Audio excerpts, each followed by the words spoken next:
You are watching Fam TV.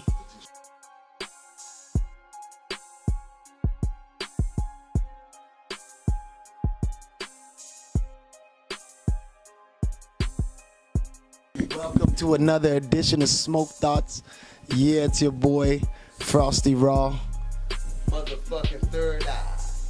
We opening up right here. We opening up right here. We're going deep. We're going deeper than deep. You know, my brother Bigley deep into his cell phone. He went to the Kotan. He mental in Wakanda right now. We got a lot of things to talk about today on Smoke Thoughts. Check it out. Smoke Thoughts? Yeah. So what up to the black family out there? You know, this is your boy Bigley, the one and only. I'm sitting next to me, the Queen, Jaja Jones. You know, I'm blessed with the brother, you know, Frosty Raw and Iron Mike.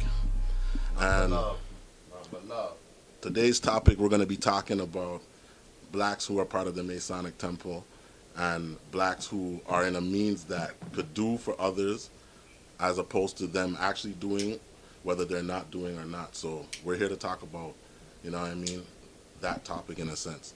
So the first person that we're going to bring up is a well-known person, international person. You know what I mean? He's been in the music industry for over 20 years. You know what I'm saying? He's a family man now. You know what I'm saying? Has 3 kids. You know what I'm saying? We all know him as Jay-Z. You know what I mean? His real name, as we all know as well, is Sean Carter. Now, the reason why I want to talk about Jay-Z is because there's been talk about Jay-Z for the years about being in the Illuminati, right? There's talks about all black celebrities. What are they doing to give back to their people? What are they doing to help us? To brother Jay-Z now, right? There has been a few things that he has done that I have researched myself and that other people have researched put out there. I was even doing some more research last night, Brother Iron, after you and I were speaking. You understand? And I found out that he has lots of fund organization. Now, I know you're telling me that, you know what I mean, they get tax right off of donating whatever, but corporations, yeah. Right? But he has his own his own fund drives to help out disenfranchised people. You understand? He himself basically has hired to Rock Nation over 1,000 people. You know what I'm saying? When I read that last night. You know what I mean? So that's why I'm trying to say that we have to kind of look at, if you are in a position to run a multi-million-dollar business or $1 billion business, you have to have employees. You know what I'm saying? And I don't see Jay-Z or Beyonce or anybody who's actually running their own business, right, knowing how the hardships we're having in America and are not going to hire their own people. Okay, so I could say what I believe.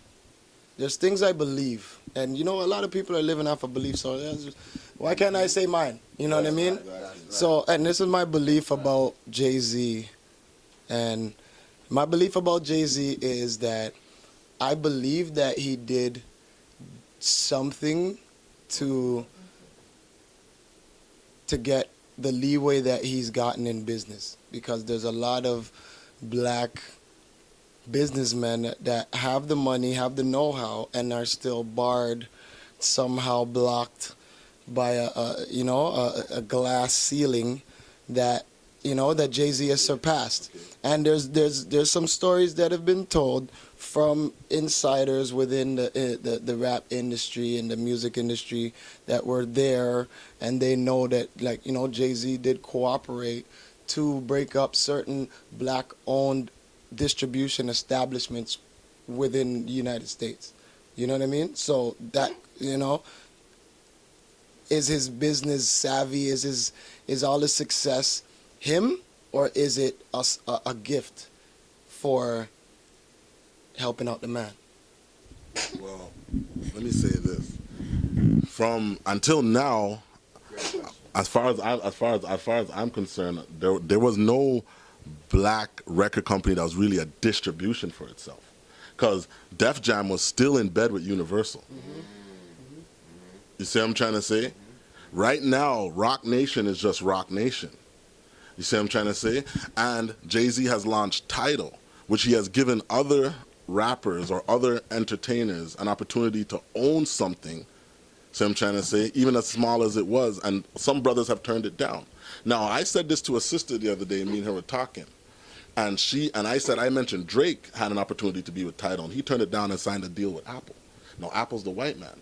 So I'm saying, she said that, well, if Drake would choose the white man over Jay-Z, that must mean that Jay-Z is shady. There's something wrong with Jay-Z. But I'm saying to myself, how can you look at it like that when you know historically, so I'm trying to say, who has always been the problem towards our people and making things hard for our people? So now you got somebody that's at a level that is little by little trying to teach you certain ways to get to that level, whether you want to take the message or not.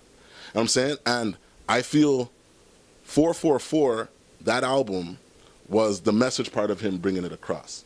Tidal was the business way of him bringing it across. You understand? And then certain other things he's doing is showing you that he's standing in a way for his people. Now, Ian made a point to me saying that you could be a part of the Masonic order, but you don't necessarily have to agree with everything they agree on. You don't necessarily have to follow all of their points of views.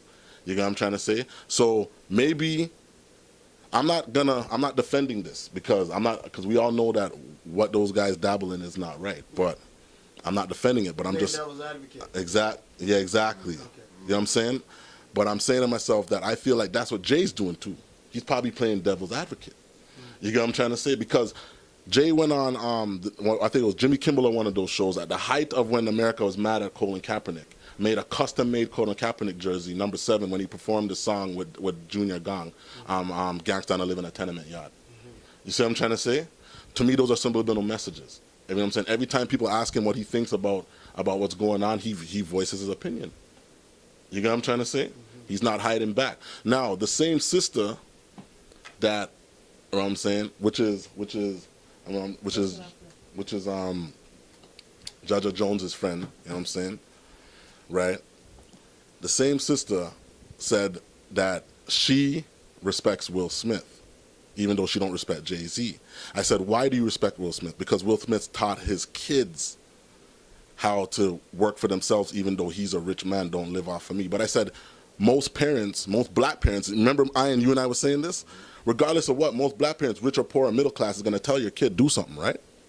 Because what we had to come from to get somewhere, so I'm trying to say, even though we want you to have everything, we don't want you to think it's a free ride. Listen, they were getting You get what I'm trying to say? just to be Will Smith and Jada Pinkett's kids. They get paid just for that, to show up somewhere. But They I'm get sure paid she has more to go to vital clubs. information to They the get other paid. stuff, but she's not. Yes, So that is not a good example of showing your kids like that. In comparison. No, that's not a comparison. Right?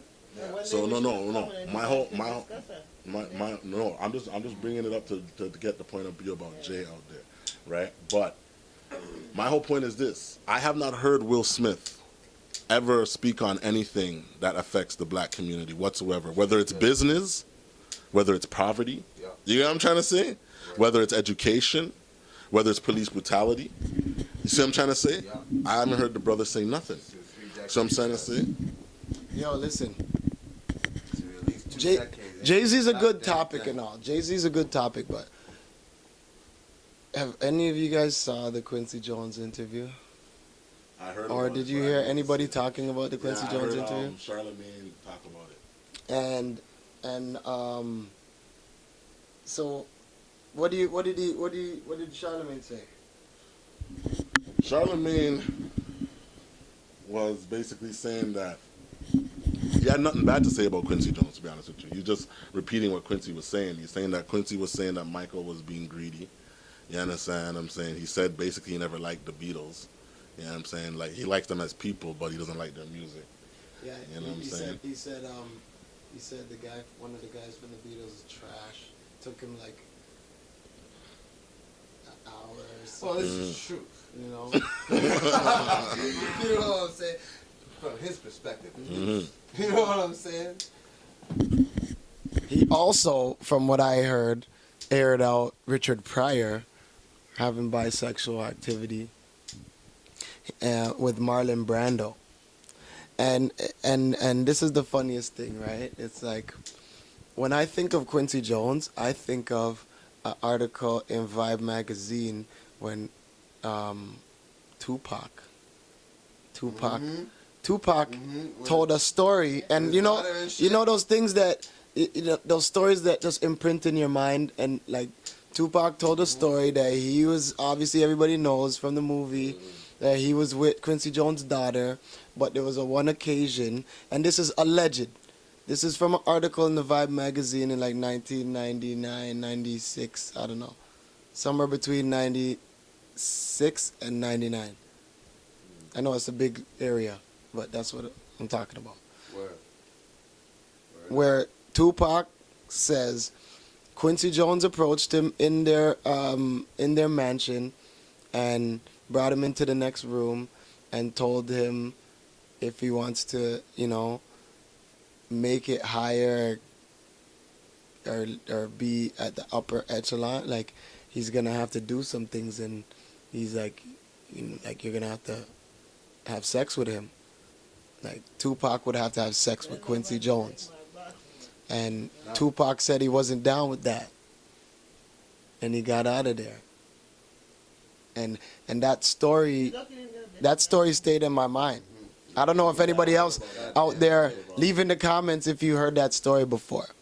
But 100%. I heard that story, and it's just funny that, Quincy Jones now is dropping all these gems about other people when that story's out there, about him. Well, it's interesting because that leads back to the main topic that we're talking about black prominent people in the public, whether it's entertainment or politics, being Masons, which I haven't done research on Quincy Jones personally, but I would bet half my fucking money that nigga's a goddamn Mason. Excuse my language. And for him to behave as such is a result of him being a Mason. You understand? Because the traditions, the initiations, the ceremonies that they have, it requires for them to create such heinous acts.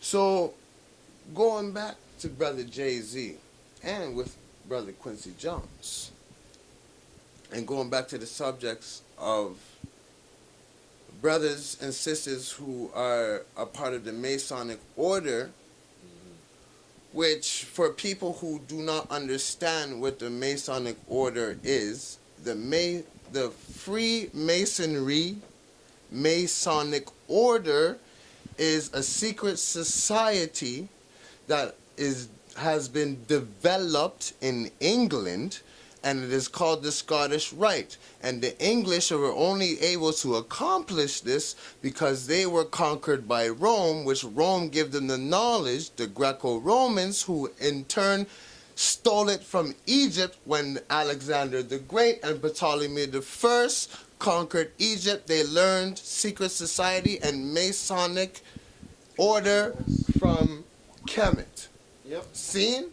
I have a grandfather on my father's side who was a builder mason, who used to be a part of a secret society of a builder mason. And that's what the root of masonry is the compass and the scope is building. You know what I'm saying? Geometry. You understand?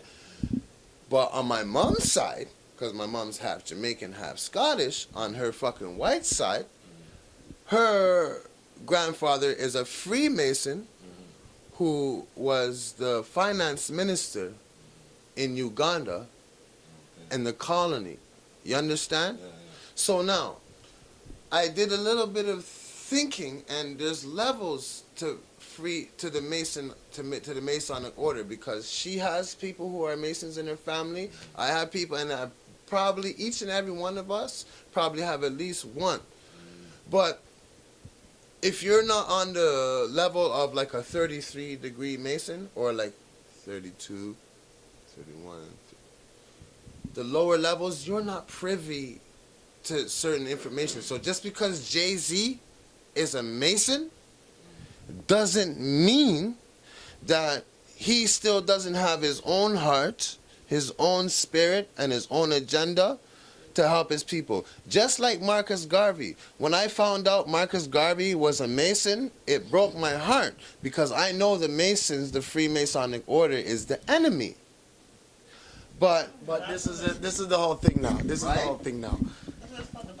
But the Masonic order isn't our enemy. That's like saying the Lakers are our enemy. You know, the Masonic order is just a group. Period. You understand? I believe the Masonic order, a kung fu temple, would be like the same type of thing. There's good guys that get the training and there's bad guys that get the training. You know what I'm saying? And more times if you watch kung fu movie, I love kung fu culture. Because kung fu culture deals with a lot of ancient principles, right? So more time if a student from my school goes out into the city and becomes a criminal and is doing wrong, it's my duty as a master to either go out there and stop him or train up somebody to go out there and stop him. You understand what I'm saying? So, but every master, as you can tell from, and like even the filtered down kung fu down to like Karate Kid, it's all watered down. And they still have the principle of where the master is responsible for his student. So there's a good master and a bad master, you know? So I believe Masonry, just as in the Masonic order. and you have to understand, you just, like I've learned in my studies and my research, I've learned to take the simplest form of things is usually going to be the answer, you know? And when you think about Mason, you know, I learned how to make concrete sidewalks and you know, do the foundations for buildings and stuff with concrete cement, and that's called masonry. Yes, that's correct. Right? Yes, so the origins of it is just building. Yes. Right? But then when you get in those times, being a builder, you were high science. Yes. When you can build temples and pyramids and structures, that was every civilization game always Real motherfucking talk, cuz. a statue or a big structure is a sign of power for your nation. You know what I'm saying? So I believe that these games are modeled after regular life in society. So I also believe that every major monolithic structure was a sign of power of a nation. You know? So a mason would be the one that puts that stamp on a nation. And there was, That's right. and I believe there also were, because it's such a secretive practice. So, you know, common sense tells me that it was always a secretive practice because there were only few who knew how to do it. That's right. Right? That's right. So masonry now, and you know, we know that they do think, because I'm talking to the advanced now, and I'm not talking to you guys who just are learning that Christopher Columbus didn't discover North America. Okay, the symbolism that they go with, I guarantee that because it has nothing really to do with building anymore, it's just the symbolism of this being a secret and private society of people who have a certain knowledge. Okay. And they disseminate these knowledges forthrightly, like, you know, like the levels, you say, the levels of masonry, and this is just everything I've said and everything I'm saying is only my opinion. I'm not giving you no references right now. Right. Check it out, but it's just to get you thinking about what it is by giving you my opinion. Okay, so the levels of masonry are the levels of the amounts of knowledge that they are willing to give out. So they'll give you some knowledge to get out of court. You run with that. they'll give you some knowledge to go beat the stocks and run a multinational corporation. They'll give you stocks to be a military. They'll give you these little levels of masonry, you know. But I guarantee there's a level of masonry that you can't return from. That's right. You can't come back and be your own person now, because That's right. also they're also like groups, and when there's secret groups, there's like, you know, blood in, blood out, or you come in, you can never come out. Your family's involved. You know, they keep showing us these. Ladies and gentlemen, I also believe that, you know, if you watch Men in Black, you see how Will Smith went to the National Enquirer to find out what was going on with the aliens. That was the aliens were real, and they're in the National Enquirer, right?